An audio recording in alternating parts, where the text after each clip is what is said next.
राजस्थान चतुर्थ श्रेणी भर्ती की तैयारी कर रहे उन तमाम अभ्यर्थियों को मेरा फिर से एक बार अभिवादन, नमस्कार।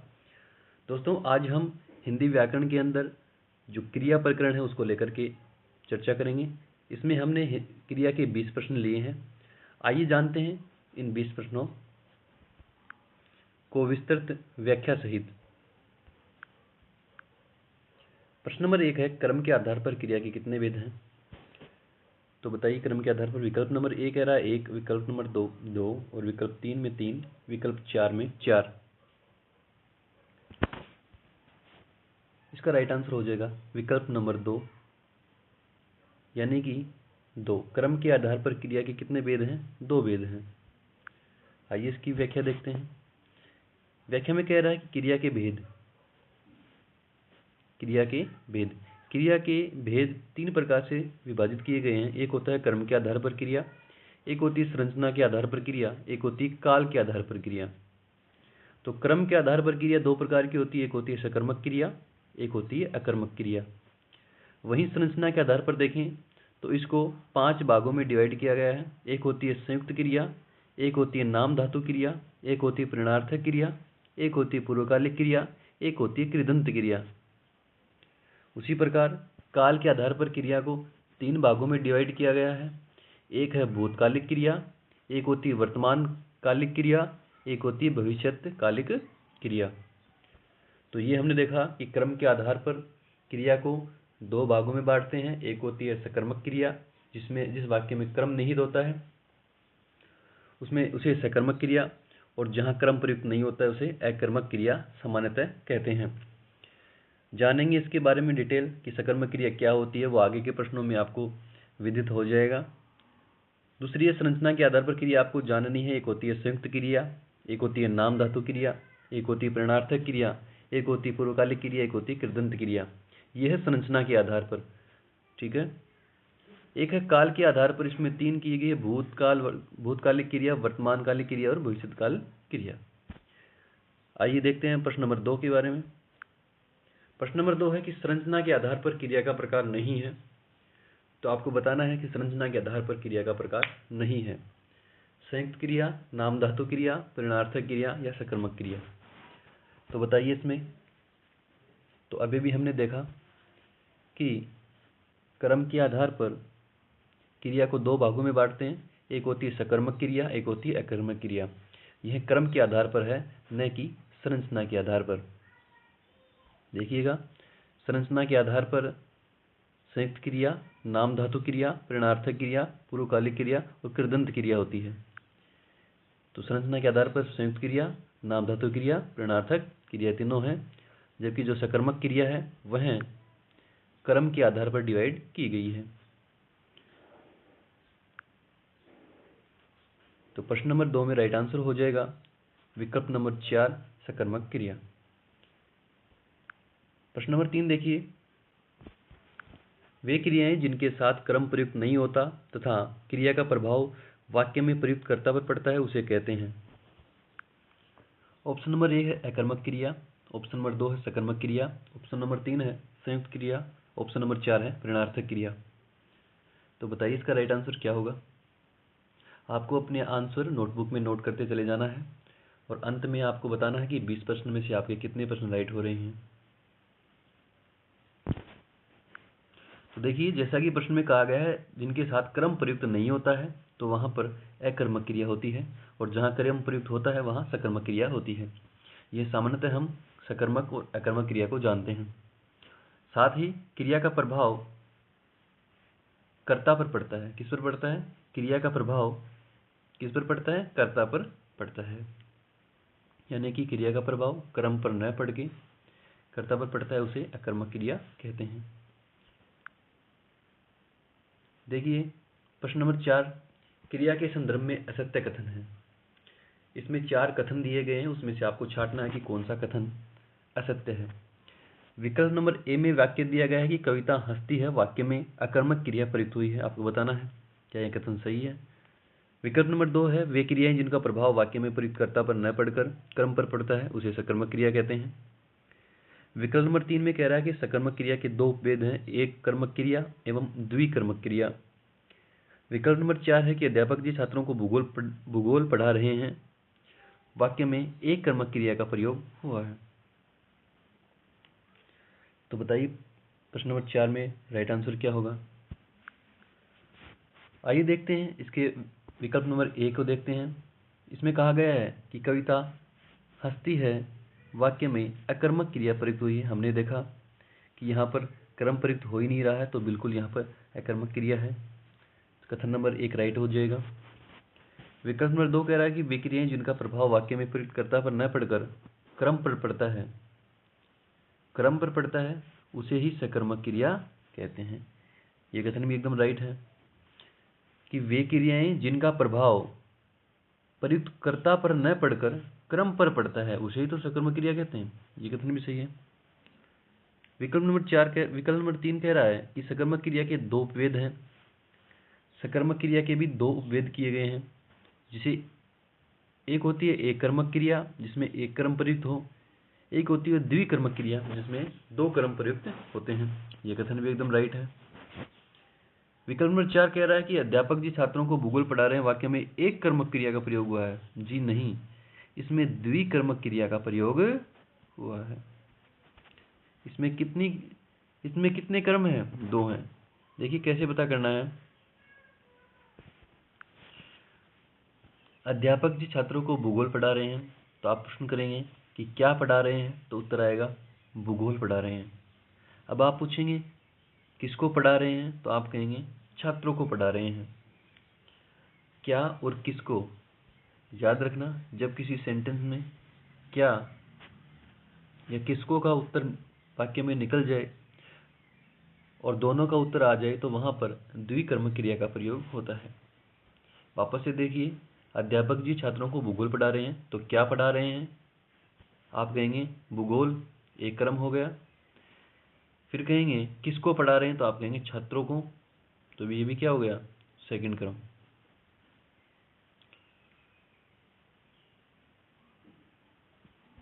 नेक्स्ट देखिए, प्रश्न नंबर 5 कह रहा है कि संयुक्त क्रिया का उदाहरण है। जया ने खाना बना लिया। विकल्प नंबर ए में कह रहा है जया ने खाना बना लिया। विकल्प नंबर 2 में कविता सविता से पत्र पढ़वाती है। और विकल्प नंबर 3 में कह रहा है धर्मेंद्र पढ़ता है। और विकल्प नंबर 4 कह रहा है ए तथा 2 दोनों। तो संयुक्त क्रिया किसे कहते हैं? जहाँ दो क्रियाएं साथ साथ प्रयुक्त होती हैं। ठीक है, दो भिन्न भिन्न क्रियाएं जब एक साथ प्रयुक्त होती है। तो देखिए, बनाना और लेना, बना लिया, ये कैसी क्रिया है? संयुक्त क्रिया है। 1 नंबर इसका राइट आंसर हो जाएगा। जबकि विकल्प नंबर 2 में कह रहा है कि कविता सविता से पत्र पढ़वाती है। तो देखिए, यह प्रेरणार्थक क्रिया का उदाहरण है। और धर्मेंद्र पढ़ता है, यह इसमें जो है वह सहायक क्रिया है और यह सामान्य क्रिया है।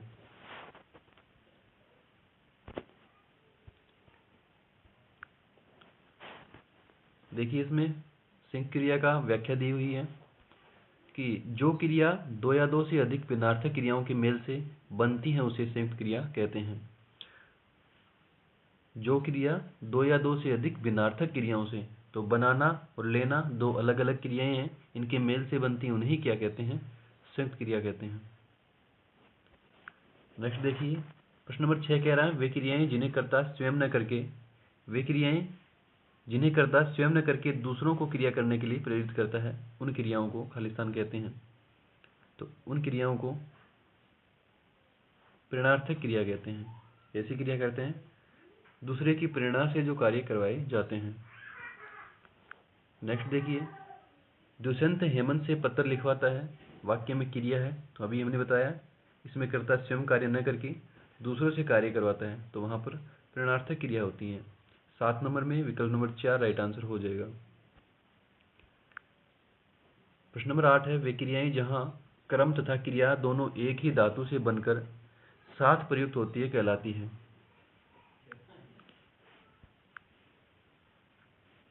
वे क्रियाएं जहां कर्म तथा क्रिया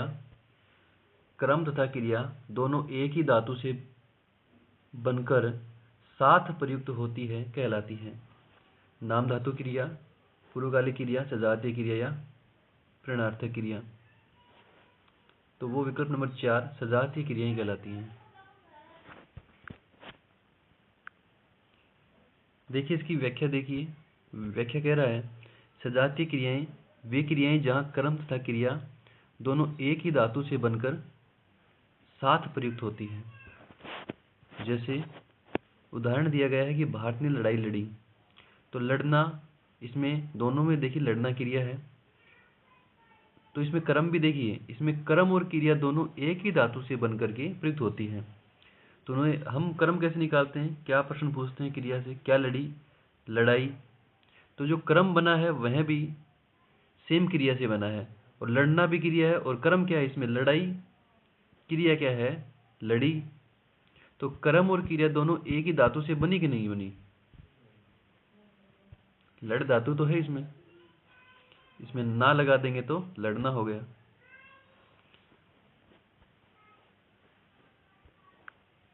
प्रश्न नंबर 9 कह रहा है कि वे क्रियापद जो संज्ञा सर्वनाम विशेषण आदि से बनते हैं उन्हें खालिस्तान कहते हैं। नाम धातु क्रिया, या पूर्वकालिक क्रिया, या फिर सजातीय क्रिया, या फिर प्रेरणार्थक क्रिया। तो वे क्रियापद जो संज्ञा सर्वनाम विशेषण आदि से बनते हैं उन्हें नाम धातु क्रिया कहते हैं। कौन सी क्रिया कहते हैं, नाम धातु क्रिया। व्याख्या में कह रहा है कि नाम धातु क्रिया वे क्रियापद जो संज्ञा सर्वनाम विशेषण आदि से बनते हैं उन्हें नाम धातु क्रिया कहते हैं। जैसे रंगना, लजाना, अपनापन, गरमाना, चमकाना, गुदगुदाना। प्रश्न नंबर 10 देखिए, काल के आधार पर क्रिया के कितने भेद हैं।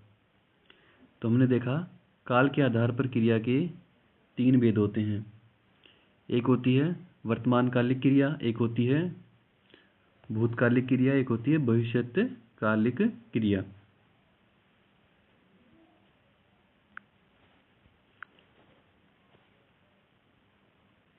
प्रश्न नंबर 10 है काल के आधार पर क्रिया के कितने भेद हैं। देखिए इसकी व्याख्या दी गई है कि काल के आधार पर जिस काल में कोई क्रिया होती है उस काल के नाम के आधार पर क्रिया का भी नाम रख देते हैं। अतः काल के अनुसार क्रिया की 3 प्रकार की होती हैं।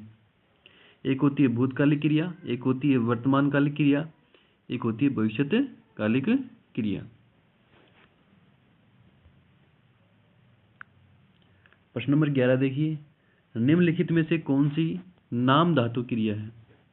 तो नाम धातु क्रिया कौन सी आपको बताना है। तो देखिए नाम धातु क्रिया किसे कहते हैं, जो संज्ञा से, सर्वनाम से या फिर विशेषण से निर्मित होती है उसे हम नाम धातु क्रिया कहते हैं। तो आपको देखना है इन विकल्पों में से कौन सी ऐसी क्रिया है जिसका निर्माण संज्ञा पद, सर्वनाम पद या विशेषण पद से हुआ है। तो देखिए चिल्लाना तो क्या होगी, चिल्लाना तो क्या होगी, क्रिया से निर्मित हुई है यह, तो यह नहीं होगा। उठाना में उठना क्रिया है, इसमें भी नहीं होगा। विकल्प नंबर 3 में कह रहा है गरम, तो गरम क्या है, एक संज्ञा है।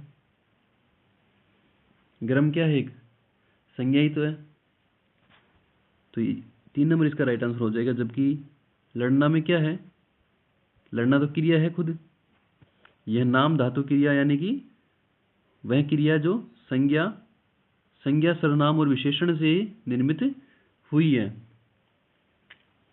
तो विकल्प नंबर 3 इसका राइट आंसर हो जाएगा।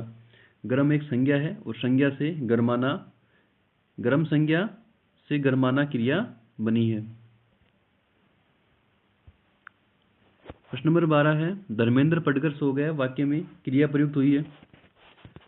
तो बताइए, आपको ये चेक करना है ना पढ़कर।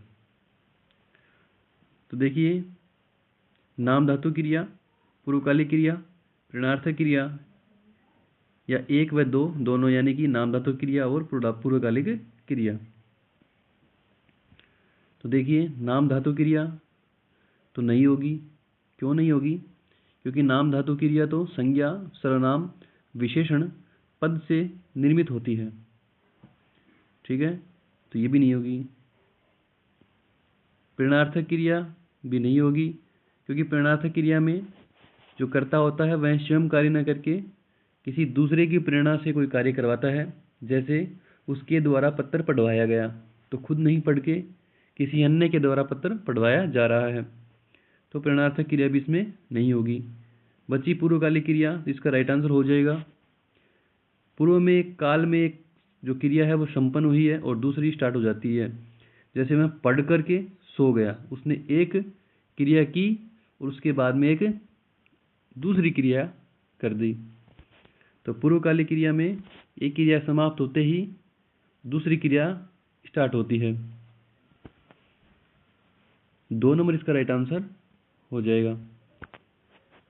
देखिए प्रश्न नंबर 12 में व्याख्या दी गई है कि पूर्वकालिक क्रिया जब किसी वाक्य में 2 क्रियाएं प्रयुक्त होती हो तथा उनमें से एक क्रिया दूसरी क्रिया से पहले संपन्न हुई हो, तो पहले संपन्न होने वाली क्रिया पूर्वकालिक क्रिया कहलाती है। जैसे धर्मेंद्र पढ़कर सो गया, तो इसमें 2 क्रिया प्रयुक्त हुई है, एक पढ़कर और एक सो गया। तो पढ़कर पहले प्रयुक्त होने वाली क्या होगी? जो पहले प्रयुक्त हुई है उसे क्या कहेंगे? पूर्वकालिक क्रिया कहेंगे। यह मूल धातु के कर या करके लगाने से पूर्वकालिक क्रिया बनती है। तो क्रिया के कर लगा के या करके लगा के पूर्वकालिक क्रियाएं बनाई जाती हैं। प्रश्न नंबर 13 है, हथियाना नाम धातु क्रिया की रचना हुई है। यह जो हथियाना क्रिया है यह एक नाम धातु क्रिया है, यह बिल्कुल बात सही है। लेकिन इसकी रचना किससे हुई है? क्योंकि नाम धातु क्रिया भी 3 प्रकार से बनाई जाती है, संज्ञा से, सर्वनाम से और विशेषण से। तो यह कह रहा है कि जो हथियाना क्रिया है वह किससे निर्मित हुई है? संज्ञा से निर्मित हुई है, या फिर सर्वनाम से निर्मित हुई है, या फिर विशेषण से निर्मित हुई है। तो आपको बताना है। तो देखिए हथियाना में आपको मूल शब्द निकालना आना चाहिए। इसमें क्या है? हाथ। और हाथ एक क्या है? सर्वनाम नहीं है, विशेषण भी नहीं है, एक क्या है? संज्ञा पद है। 1 नंबर इसका राइट आंसर हो जाएगा। प्रश्न नंबर 14 कह रहा है, सुखाना नाम धातु क्रिया की रचना हुई है संज्ञा से, सर्वनाम से, विशेषण से। सुखाना एक नाम धातु क्रिया है, क्योंकि इसकी रचना नाम धातु क्रिया किसे कहते हैं? जिसका निर्माण संज्ञा, सर्वनाम या विशेषण से होता है। तो सुखाना में मूल शब्द क्या है? सूखा। और सूखा क्या है? एक विशेषण है। जैसे मैं कहूँ सूखा पेड़, तो पेड़ की विशेषता बता रहा है कि वह कैसा है? सूखा है। तो सूखा एक विशेषण है, इसलिए सुखाना जो क्रिया है वह एक नाम धातु क्रिया है जिसका निर्माण विशेषण से हुआ है। प्रश्न नंबर 15 देखिए, अपनापन नाम धातु क्रिया की रचना हुई है। तो अपना क्या है? एक सर्वनाम है, और सर्वनाम से अपनापन नाम धातु क्रिया की रचना हुई है। प्रश्न नंबर 16 है, पुलिस के आते ही चोर भाग गया वाक्य में क्रिया प्रयुक्त हुई है। तो अभी भी हमने बात की, पहले आप इसका राइट आंसर बताइए क्या होगा? प्रेरणार्थक क्रिया, नाम धातु क्रिया, तात्कालिक क्रिया या उपयुक्त सभी। तो देखिए अभी भी हमने देखा था कि जो पूर्वकालिक क्रिया होती है, कौन सी क्रिया? पूर्वकालिक क्रिया में एक क्रिया संपन्न होती है और फिर दूसरी क्रिया स्टार्ट हो जाती है। तो जो क्रिया पहले संपन्न होती है वह पूर्वकालिक क्रिया कहलाती है। दोस्तों पूर्वकालिक क्रिया का ही एक भेद होता है जिसे तात्कालिक क्रिया कहते हैं। कौन सी क्रिया कहते हैं? जिसे तात्कालिक क्रिया कहते हैं। तात्कालिक क्रिया में आते ही आपको देखने को मिलेगा शब्द में, यानी कि आते ही नहीं, इसमें ते ही। जैसे पुलिस के आते ही, यहाँ पर तात्कालिक क्रिया का प्रयोग हुआ है।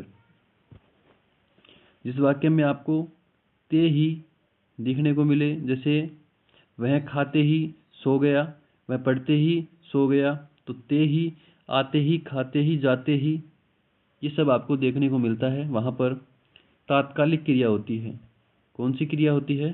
तात्कालिक क्रिया होती है। नेक्स्ट देखिए, क्रिया से निर्मित भाववाचक संज्ञा नहीं है। आप सभी जानते होंगे कि भाववाचक संज्ञाएं 5 प्रकार से बनाई जाती है। किस किस से? एक बनाई जाती है जातिवाचक संज्ञा से, सर्वनाम से, क्रिया से, विशेषण से और अव्यय से। तो ये कह रहा है इसमें से कौन सी जो भाववाचक संज्ञा ऐसी है जो क्रिया से निर्मित नहीं है, बतानी है आपको। तो देखिए, सुनवाई सुनना क्रिया है, ये तो है बिल्कुल। पूजा पूजना क्रिया है, ये भी है। लिखावट लिखना क्रिया है, ये भी है। लेकिन छुटपन तो छोटा से मिलके बना है। किससे मिलके बना है? छोटा। और यह क्या है? विशेषण। तो यह विशेषण से निर्मित भाववाचक संज्ञा है, न कि क्रिया से निर्मित। 17 में राइट आंसर हो जाएगा ऑप्शन नंबर 4। नेक्स्ट देखिए, तो प्रश्न नंबर 18 में जो राइट आंसर हो जाएगा विकल्प नंबर 3 हो जाएगा। नेक्स्ट देखिए, निम्नलिखित में से सजातीय क्रिया का उदाहरण है। दोस्तों, सजातीय क्रियाएं किसे कहते हैं? जिस वाक्य में क्रिया और क्रम में जो एक ही क्रिया प्रयुक्त होती है, किसमें? क्रम में भी वही होती है और क्रिया में भी वही धातु रूप होता है। आप देखना, जैसे इसमें देखिए, खा और गया है तो अलग अलग होगी, ये तो नहीं होगी। और विकल्प नंबर 3 कह रहा है लड़ाई लड़ी, तो लड़ना और इसमें भी लड़ना, क्रम और क्रिया दोनों एक ही धातु रूप से बनी होती हैं। दौड़ दौड़ा, तो देखिए ये 3 भी सही है, 4 भी सही है। विकल्प नंबर जो 2 हो जाएगा, यानी 3 और 4 दोनों इसका राइट आंसर हो जाएगा। याद रखना आपको, सजातीय क्रियाएं के अंदर जो क्रम और क्रिया होती है वह एक ही धातु से मिलकर के बनी होती है। आज का अंतिम प्रश्न है दोस्तों। यह प्रश्न करने के बाद आपको बताने हैं कि 20 में से कितने प्रश्न आपके राइट हुए और यह सेशन आपको कैसा लगा। आगे व्याकरण के अंदर हम नेक्स्ट टॉपिक लेकर के आते रहेंगे। अगर आप हमारे चैनल पर नए हैं तो चैनल को सब्सक्राइब अवश्य करना।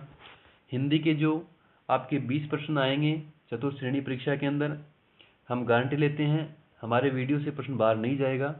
हमने ये जो लेवल बनाया है, यह कक्षा 9 से 12 की जो नवीन हिंदी व्याकरण रचना प्रबोध है, उसी को ध्यान में रखते हुए बनाया गया है। और बहुत ही शानदार प्रश्न आपके आने की पूरी संभावना इन प्रश्नों से बनी रहेगी। देखिए, आज का अंतिम प्रश्न नंबर 20 कह रहा है कि वह दूध पीते ही सो गया। वाक्य में पीते ही में कौन सी क्रिया प्रयुक्त हुई है? प्रेरणार्थक क्रिया, सजातीय क्रिया, तात्कालिक क्रिया या फिर सामान्य क्रिया? तो बताइए इसका राइट आंसर क्या होगा। देखिए, पीते ही, खाते ही, जाते ही, हमने बताया था कि पूर्वकालिक क्रिया का ही एक भेद होता है जिसे कहते हैं तात्कालिक क्रिया। तो दोस्तों, ये थे आज के 20 प्रश्न क्रिया को लेकर के। नेक्स्ट हम हिंदी के एक प्रकरण को लेकर के आएंगे। तब तक के लिए सभी को धन्यवाद।